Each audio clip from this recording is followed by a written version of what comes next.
Good evening. Tonight we're reading Around the World in 80 Days by Jules Vern.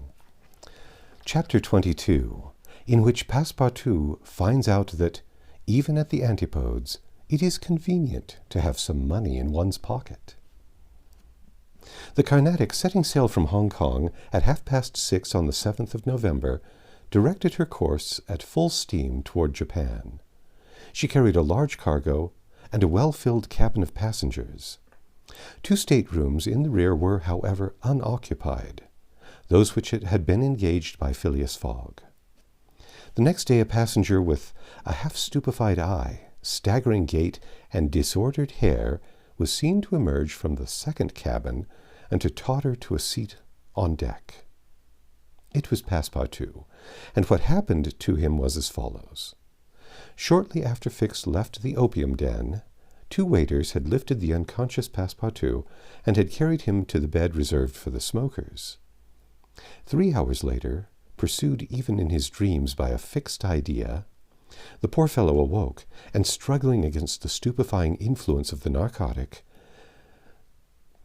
the thought of a duty unfulfilled shook off his torpor, and he hurried from the abode of drunkenness, staggering and holding himself up by keeping against the walls, falling down, and creeping up again, and irresistibly impelled by a kind of instinct. He kept crying out, "The Carnatic! The Carnatic!" The steamer lay puffing along the quay, on the point of starting. Passepartout had but few steps to go, and rushing upon the plank he crossed it and fell unconscious on the deck, just as the Carnatic was moving off. Several sailors, who were evidently accustomed to this sort of scene, carried the poor Frenchman down into the second cabin, and Passepartout did not wake until they were 150 miles away from China. Thus he found himself the next morning on the deck of the Carnatic, and eagerly inhaling the sea breeze. The pure air sobered him. He began to collect his sense, which he found a difficult task, but at last he recalled the events of the evening before, Fix's revelation, and the opium house. "It is evident," said he to himself, "that I have been abominably drunk. What will Mr. Fogg say? At least I have not missed the steamer, which is the most important thing." Then, as Fix occurred to him, "As for that rascal, I hope we are well rid of him, and that he has not dared, as he proposed, to follow us on board the Carnatic. A detective on the track of Mr. Fogg, accused of robbing the Bank of England? Pshaw! Mr. Fogg is no more a robber than I am a murderer." Should he divulge Fix's real errand to his master? Would it do well to tell the part the detective was playing? Would it not be better to wait until Mr. Fogg reached London again, and then impart to him that an agent of the Metropolitan Police had been following him round the world, and have a good laugh over it? No doubt. At least it was worth considering. The first thing to do was find Mr. Fogg and apologize for his singular behavior. Passepartout got up and proceeded, as well as he could with the rolling of the steamer, to the after-deck. He saw no one who resembled either his master or Aouda. "Good," he muttered. "Aouda has not got up yet, and Mr. Fogg has probably found some partners at whist." He descended to the saloon. Mr. Fogg was not there. Passepartout had only, however, to ask the purser the number of his master's stateroom. The purser replied that he did not know any passenger by the name of Fogg. "I beg your pardon," said Passepartout persistently. "He is a tall gentleman, quiet and not very talkative, and has with him a young lady." "There is no young lady on board," interrupted the purser. "Here is a list of the passengers. You may see for yourself." Passepartout scanned the list, but his master's name was not upon it. All at once an idea struck him. "Ah, am I on the Carnatic?" "Yes." "On the way to Yokohama?" "Certainly." Passepartout had for an instant feared that he was on the wrong boat, but though he was really on the Carnatic, his master was not there. He fell, thunderstruck, on a seat. He saw it all now. He remembered that the time of sailing had been changed, that he should have informed his master of that fact, and that he had not done so. It was his fault, then, that Mr. Fogg and Aouda had missed the steamer. Yes, but it was still more the fault of the traitor who, in order to separate him from his master and detain the latter at Hong Kong, had inveigled him into getting drunk. He now saw the detective's trick, and at this moment Mr. Fogg was certainly ruined.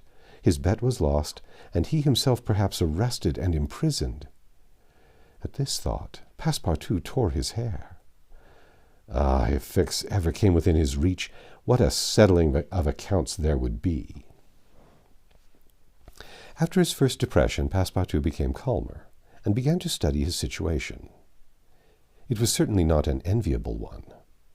He found himself on the way to Japan, and what should he do when he got there? His pocket was empty. He had not a solitary shilling, not so much as a penny. His passage had fortunately been paid for in advance, and he had 5 or 6 days in which to decide upon his future course.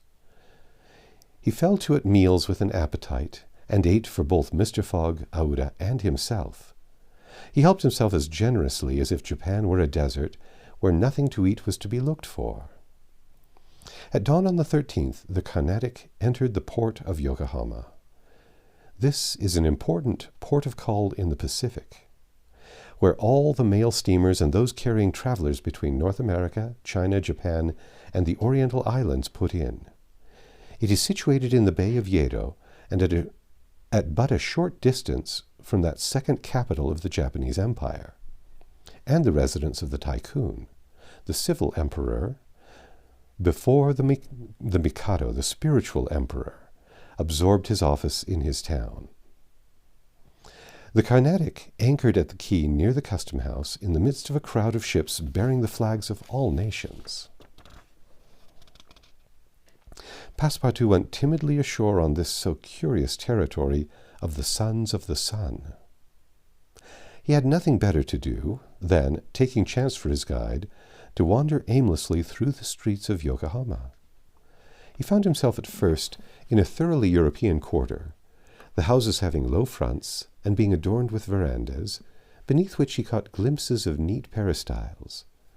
The quarter occupied, with its streets, squares, docks, and warehouses, all the space between the promontory of the treaty and the river. Here, as at Hong Kong and Calcutta, were mixed crowds of all races, Americans and English, Chinese and Dutch, mostly merchants ready to buy or sell anything. The Frenchman felt himself as much alone among them as if he had been dropped down in the midst of Hottentots. He had at least one resource to call on: the French and English consuls at Yokohama for assistance. But he shrank from telling the story of his adventures, intimately connected as it was with that of his master, and, before doing so, he determined to exhaust all other means of aid. As chance did not favor him in the European quarter, he penetrated that inhabited by the native Japanese, determined, if necessary, to push on to Yedo. The Japanese quarter of Yokohama is called Benten, after the goddess of the sea, who is worshipped on the islands round about.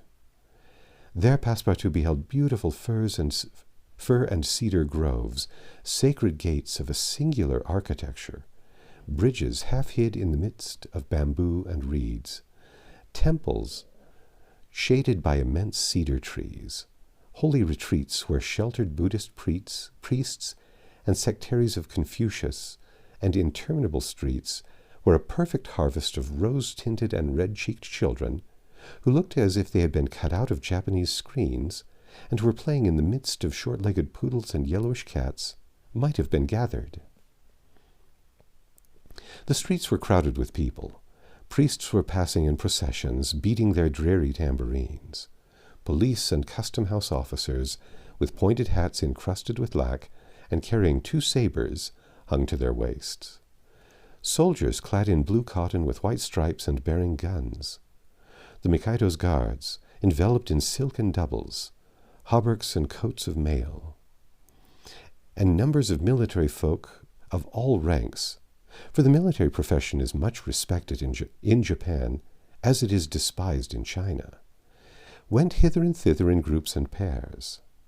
Passepartout saw, too, begging friars, long-robed pilgrims, and simple civilians with their warped and jet-black hair, big heads, long busts, slender legs, short stature, and complexions varying from copper color to a dead white, but never yellow like the Chinese, from whom the Japanese widely differ.